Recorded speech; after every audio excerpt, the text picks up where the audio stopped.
Good afternoon and welcome to the next episode of Winning with WOW, Women on Women.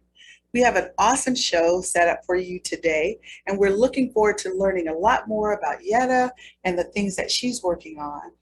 So we are the Women's Business Center Richmond, located on the campus of Virginia Union University, and we focus on shining the light on stellar talent, sharing business stories that allow people to see themselves in those stories, that they might dust off that business plan that they have on a shelf and go to work for themselves. And so I'm really excited about this today, because one thing that you shared with me, I'm sure you'll get to it later, is that you've been an entrepreneur all of your life. Yedda, could you tell us a little bit about yourself? Yeah, well, thank you for inviting me to the show. It's such an honor to be here to talk with you. And you're right, I've been an entrepreneur my whole life. And I don't just mean my whole adult life. I've been an entrepreneur since I was a kid. And when I would play, literally kids from the neighborhood or my siblings would come in and they would say, let's play restaurant. And instead of just playing restaurant, I would get out all of the information. I would write out the menu, put out the price points. I would give people jobs. We'd create uniforms. We actually produced businesses. And so, wow, but what would happen is eventually the kids in the neighborhood and my siblings would say, we don't want to play with Yedda, she makes us work. And so I realized as I became an adult, now I always did that, so to me that was normal. But then as I became an adult and I tried to go out into the business world, I realized I like to manifest and create ideas pretty quickly. And so one of my challenges in the corporate world was people didn't want to go as fast as my brain would want to put things together. So I did try the corporate world, but what happened was I became a mom. And that to me was the real the game changer for me. Was I became an entrepreneur officially because I wanted to be a mom. And shout out to the mom CEOs in the world. Yeah, absolutely. That's your first training, is becoming a chief executive officer, is being a mom. Yeah, and I mean, I'm here to tell you and all the ladies that are watching and listening, and even the men out there, my number one priority was I wanted to be the one that dropped my son off at school, picked him up, and that could go to any event that was available during the school year, and I had time, flexibility, and freedom in the summer to be with him. So that was my driving force, and I have to say my son just turned 24, and I've been an entrepreneur ever since. That is phenomenal. We always say, if our listeners only have 5 minutes that they're going to tune into the program, whether it's on the radio or even out there in Facebook, what would you want them to walk away? What pearl, what nugget would you want to leave with them? Gosh, that's such a great question. And I had a feeling you were going to ask me one of those questions. There's so many. And I think if we're talking about women, especially women in the workplace, women in entrepreneurship and business, is you will not ever regret putting your family, your kids, and your priorities in your personal life first. And that to me was a hard decision, because I really wanted to put all my work first and then put my family and my obligations second. And I'm so glad I had so many mentors tell me that's not the way it works.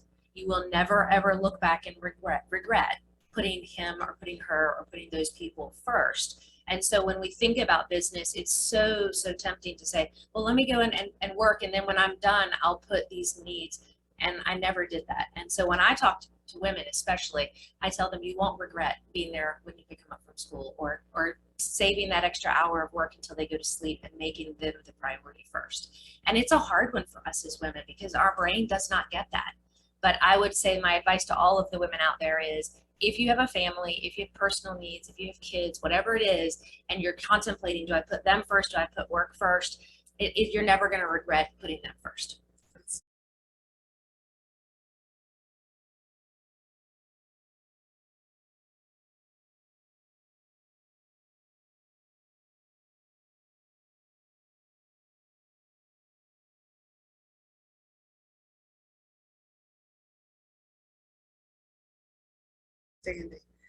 That's a key takeaway, because I think one of the things that we, whether you're a writer, whether you are a singer, performer, any of those spaces, is balancing your family, your passion, in the context of a paycheck, but also, the business acumen that it takes to be a successful business owner or entrepreneur. Can you talk a little bit about whether it's the challenges of marrying what you do and being able to monetize it at a competitive rate or whatever, or just the, maybe some of the doors that didn't open for you. Maybe it was a good thing, but we want to always try to add something that's very real that people can see themselves in. Do you have any stories like that? Yeah, and I'm thinking about what you were just mentioning in the question prior about dusting off the business plan, and it started me thinking about this too, especially as a woman. I didn't have a business plan. I had an idea, and what I did was I sat down and figured out, what do I love to do? And what I loved at the time was health and fitness. And I thought, well, if I love health and fitness, maybe I can make a living at it as an entrepreneur. And so the advice I would add on to, yes, you have to put your family first. And I know some women might be going, but I might be a single mom. And how does that work? I do have to have a paycheck. It's important. You have to balance the two.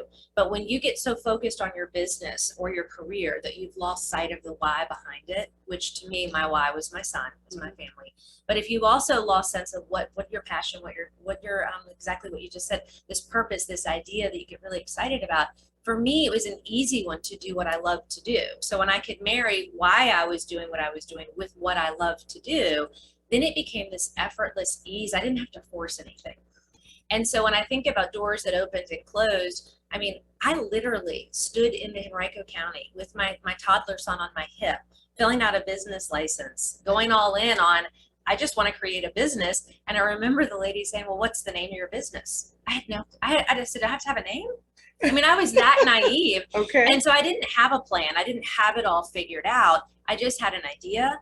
I had a why, and I knew what I loved to do, and I was just kind of good at it. I knew that. So fitness came to mind, and I stood there in Henrico County, and I said, well, and the woman said, well, what do you do? And I said, fitness. And she said, well, okay, we got to have a name. You just can't be fitness. And she helped me, and she said, okay, you're fantastically fit. And she made a little exclamation on the end, and that's literally how I figured out my business name. Wow. So my first business name, so what I want everybody listening and watching to understand is, don't get convinced and don't get trapped in the ego that says you got to have it all figured out. You got to have your funding. You got to have this. I just showed up, and I think showing up is the most important part. And people helped me.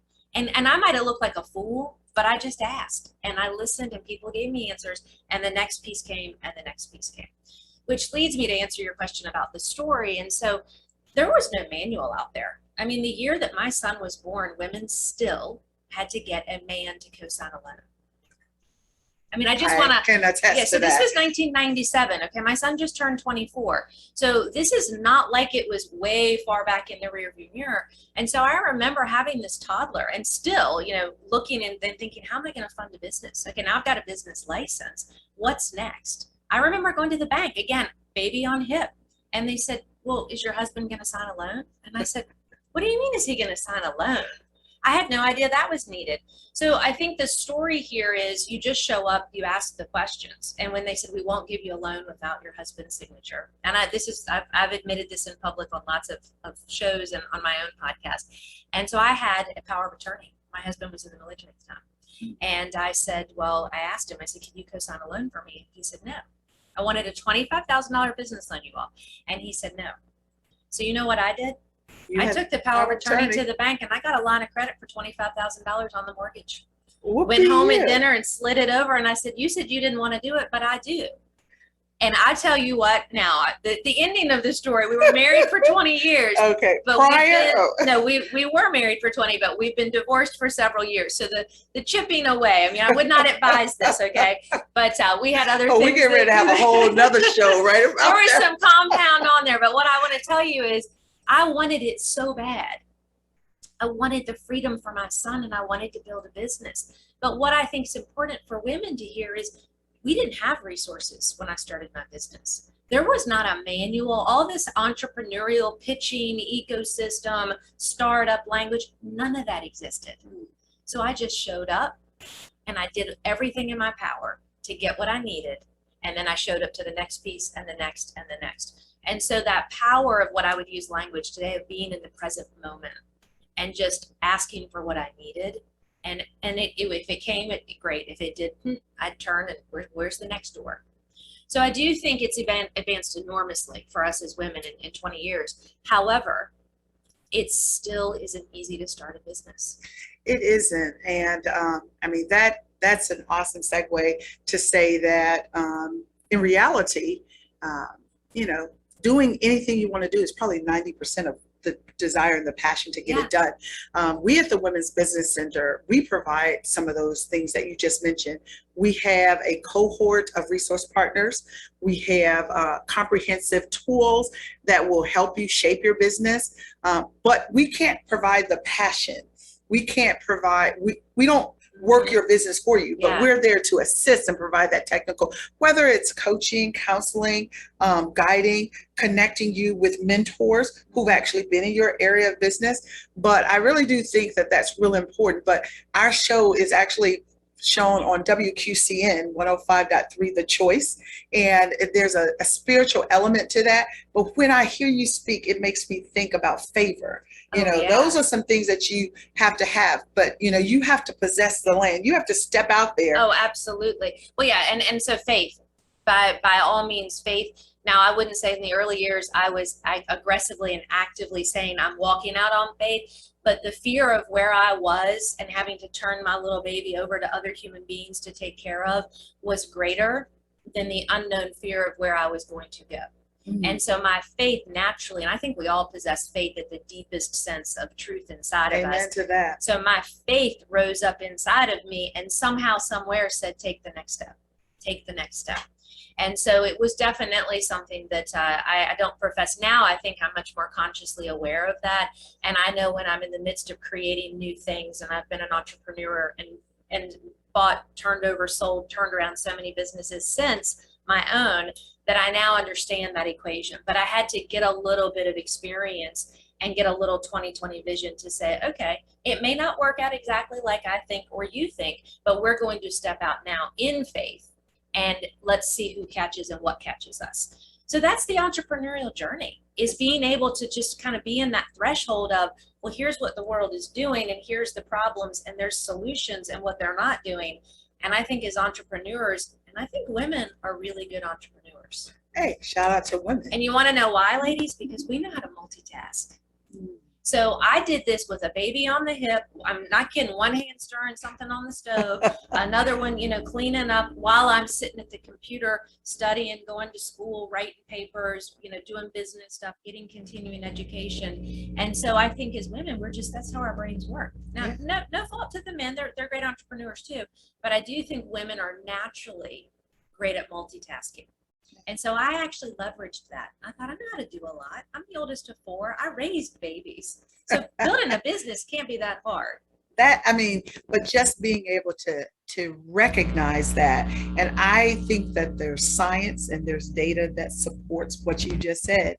And it is that sense of, failure is not an option. And I can do this. And you just juggle the balls that are in there. So maybe you can tell us a little bit about your current entrepreneurial journey. I see there's a couple of so I brought you some stuff, and so I have a couple of things going on, and I do want to do a little bit of a connect the dots story arc here for your listeners. So I'm a high school dropout. I dropped out of high school when I was 16. At 17, I was like, I don't know what the world has to offer. I probably don't have much to contribute to it. So it's not like I had some stellar pedigree or degree. I grew up with a mom on food stamps. I'm the oldest of 4. I didn't have my first pair of shoes until I was 2. So we have to pause because I have to confess and ask you to forgive me.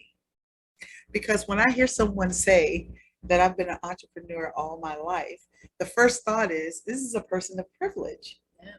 And so I have to, even though you didn't know it, but I have to confess, I said, well, what, to me, entrepreneurship is survivorship.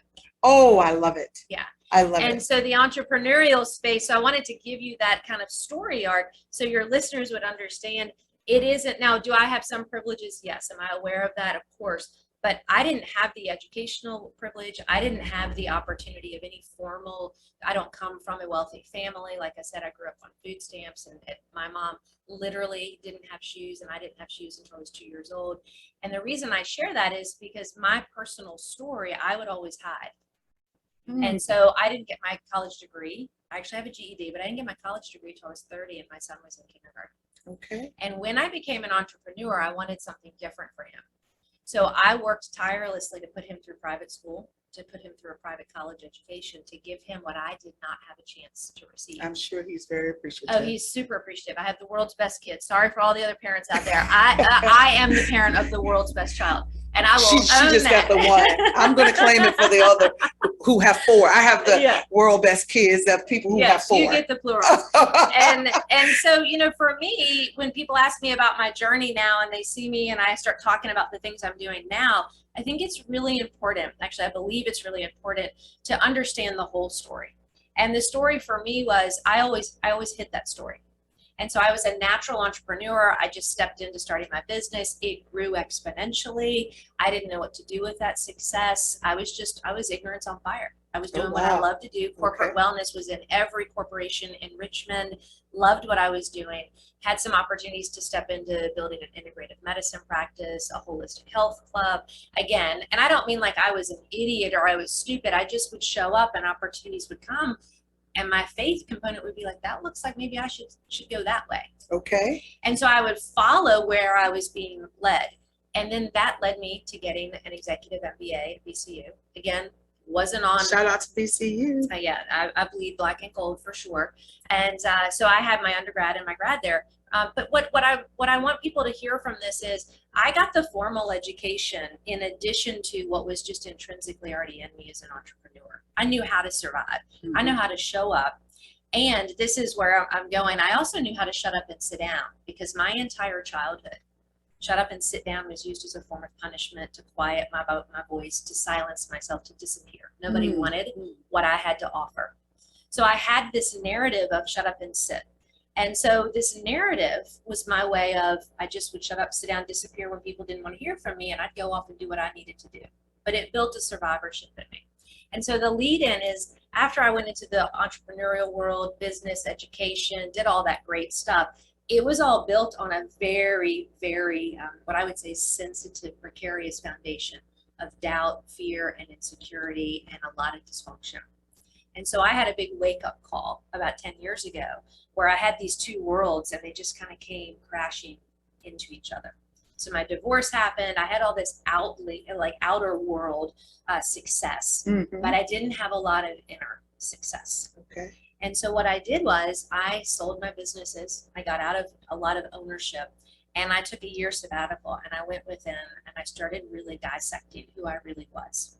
Because in the business world, and I think for us as women, it's even harder. We're minorities in the business world. And so as women, I was clawing my way. I would work twice as hard. I wouldn't get paid as much. I knew that was the battle I was fighting. And the price that I had to pay for that was I got caught up in my ego and in thinking all of my business success that I was arriving at that point was who I was. Wow. And it wasn't. And my whole, I call it, my ego just did a big old belly flop off the high dive. But turns out there was no water in the pool. And so I had this awakening of this great breakdown, and the suffering woke me up. And so I remember thinking, what do we do as women? Where do we go? Who do we, and I went to therapy. And We're so much comforters. Who comforts us? Exactly. And I remember going to actually I went to a life coach first, and I said, so it occurred to me that I don't know what love really is. So I thought maybe if you could recommend a book or draw a schematic out, maybe we could kind of dissect that together, and you could teach me what love is, because I'm having a hard time right now in my marriage. Okay. And the truth was, everything was falling apart. And he said, I can't help you. And I said, what do you mean you can't help me? And he said, you're not ready. Well, and he said, but I can't tell you what love is. Only you know what that is. And I thought, no, you don't understand the question. So he sent me to a little old lady in the West End of Richmond who was very sweet, partly retired. And I sat for 2 years in her house. The first, I'd say 6 months, I sat on the couch in her office in her house and cried. And she would hold me. And what I realized as a woman, this nurturing that I was giving so much to so many other people, and I was working so hard to create a life for my son and everyone else, I had never really cultivated the skills and the tools to learn how to give it to myself first. Wow. And so in this breakdown, I remember when we were done with 2 years of therapy, she taught me so much. And she said, I really think you'd benefit. She's going to retire fully. And I thought, what am I going to do now? I mean, this has been my lifeline of like self-care and love and nurturing. And she said, I really think you would benefit from working with someone who could help you with meditation. learning to sit in silence and manage your emotions and your stress. And as an entrepreneur, there's a lot, a mom. And I thought, what? So she sent me over to a woman. I went to her office. The lady's name is Gina, and she had 2 chairs facing each other and nothing else in the room. And she said, I sit with people in silence. And I thought, that is the craziest thing I have ever heard. Why would you sit for an hour in a room with somebody in silence with your eyes closed? And she said, because the story that you've been living in and telling is no longer necessary. We need to create some space inside of you to write a new story. So the entrepreneur in me was like, wait a minute, I know how to write a business plan. I know how to write a story. I have been trained. I really thought I had figured out business success. And she said, you haven't achieved any level of success until you can sit in this chair and be quiet. And this was where the old story came back, and I said, you want me to shut up and sit down? And she said, well, if that's what you want to call it. And I said, so you're saying the very thing that was used to punish me my entire life is going to free me, it's going to liberate me? She said, yes. So the first few weeks I'd come in and I'd start vomiting my story, and she would look at me totally silent. She would say, all really interesting, totally unnecessary and irrelevant. Are you ready to sit? So I say this because the book that I brought to you today is actually called Shut Up and Sit, Finding Silence and All the Life-Changing Magic that Comes with It. And it was the book that I wrote as a result of this journey to dive within myself and actually put all that MBA into the inside. So now I call it my Inner MBA, which is a mindful mastery of behavior and aspirations. So that is mind-blowing. And I say, because this is Winning with WOW. DrDanni is your host. And I have a section in every chapter called Tools for WOW, by the way. Oh, wow. We'll talk about that. Yeah. But when I think about it, that can be very intimidating. Are you familiar with Richmond Hill? Yeah. They have different programs you can go through. They have one that's on silence. Yeah. And I think I knew a lady who was actually facilitating. It might have been Rita Ricks or somebody facilitates that. But it's a time, a meditative time during the day. Oh, yeah. Where you come. And so I found that to be intimidating because you're silent externally, but what's going on inside is so telling. Oh, yeah. And so that journey is not, Yeah, and I think also as entrepreneurs, but even as women, I didn't have a resource. I didn't know what to do. I did what most of us do as women. I'm like, well, is there a therapist? I'm not afraid to talk to a therapist. I love to talk about therapy. And the therapist only went so far. Mm-hmm. And the other side of that coin was instead of talking incessantly and doing the archaeological dig about what's back here, there was the silent stillness of where is it that you want to go? And so I knew how to do this in business, but in personal development, nobody had ever said you can do the same thing. So there was this survivor, these patterns of behaviors that we all possess as women. It's the message for us in the workplace is do work twice as hard, twice as long to get there. And so I thought, well, I'll work twice as hard, twice as long, but I want twice as hard. And what happened was I got so caught up in the doing, which was so outward focused, that I didn't see the tools or the resources to cultivate my inner world. And that imbalance gets to a point where that's what burnout is, that's what the ego, death of the ego, the crash, whatever the language is that you all have heard. And so the message, why I bring that up for women is, it shouldn't be that hard. Those tools aren't out there for us to learn how to give to ourselves first so we can give from the overflow to everyone else. So it's interesting because this whole idea around self-care, self-awareness is getting, some much needed attention these days when you see athletes. And I'm thinking about some of the ones that have been more prominent. I think, although there were some men, shout out to Michael Phelps, but we think about the period we just came out of the Olympics. Most of the people that I remember taking time for self-care were women. Yeah. And the importance of that, because I don't think sometimes we give ourselves permission, but I don't know that society gives us that permission. Like you said, women are natural multitaskers, and we don't realize sometimes how much that causes us to be scattered without taking care of self. And men, if they're singularly focused, when they get tired, they say, okay, I'm gonna sit down, have a beer, and watch TV. And your There's mind is still going. There's so many societal norms for us as women that are layered on that. So not only are we the caregivers, and so, you know, the natural, just the way the world has been, stay home, take care of children. And then of course we enter into the workforce where we're still, and I'm not saying there aren't men out there that take care of babies, but the societal norm has been for us as women that we take care of the home, we take care of the kids, and we do all the domestic and take care of that. And then when we entered into the workforce, well, we're still doing that, and we're doing the workforce and the workplace informational stuff. And the other societal norm that we have on top of that as women is we're the ones that get picked. We don't do the picking. So we end up actually unconsciously competing against each other. And that's why middle school and high school is so hard for girls, because now we're trained to take care of others, and we're trained not to connect with our own gender at a deep level, because somebody's coming along with a slipper and he's going to pick you or me. So I got to do everything I can on the outside to get him to pick me. So how do we find you, Yedda? I mean, tell us a little bit about how you connect with people who may be interested in your books, may be interested in your services. Yeah, so now as an entrepreneur, my whole life's work is to do coaching and consulting for entrepreneurs. So entrepreneurs, whether you have had your breakdown and you're moving into your breakthrough, or you've already had your breakthrough, or you're just deep in the throes of the breakdown. So it doesn't matter, I do work with men and women, but I do a lot of coaching and consulting now. And my book actually is, it started as a coaching manual. So the larger book I brought you is the actual workbook. The smaller is a condensed narrative, just book version of the work. And so I work with clients individually and online. And so I have the one-on-one work, and then I also do an online course. So you can just go to YeddaStancil.com. I have lots of resources there. One of the things that I'm promoting right now is we've converted all of this work into an online course that is affordable and scalable for anybody. So the other issue for us as women is having the resources to come in and do a lot of this in-depth work. So one of my goals was to support women, and also to support minorities who don't have access to high-level coaching or consulting in the business world, and even in personal development. So I have an online course that I've put together that anybody can afford, that they can go in and do this work with videos and the same content on their own in the privacy of their own home. So that's at suascommunity.com. It stands up for Shut Up and Sit. suascommunity.com. And here's the language that I want to explain around Shut Up and Sit. That's actually a language that's been used for a lot of us as minorities as punishment. And what I found in my shutting up and sitting and getting quiet was I started to transform that narrative from punishment to permission to go within.